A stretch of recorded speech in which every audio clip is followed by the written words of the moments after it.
অগ্রহায়ণ মাসের শেষ মঙ্গলবারে আমরা চলে গেছিলাম গ্রামের বাড়ি। দীর্ঘ ৭ বছর পরে গ্রামের বাড়িতে এলাম এবারে চণ্ডী পুজোতে। আজকে হলো চণ্ডী পুজো গ্রামের। এটা চণ্ডী তলায় আমি বসে আছি। আরো অনেকে এসছে পুজো দেওয়ার জন্য। এখানে চণ্ডী মায়ের মূর্তি আছে, বিগ্রহ তখনও পুজো শুরু হয়ে গেছে।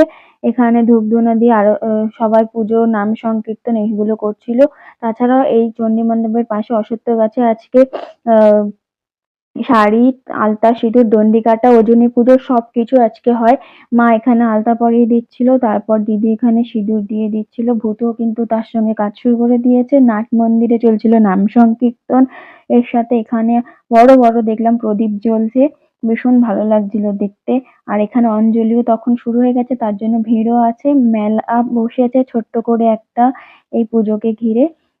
আগে কিন্তু এই মেলাটা বসতো না, এখন বসে। এখানে দেখলাম ছোট ছোট কাঠের জিনিসপত্রের দোকান।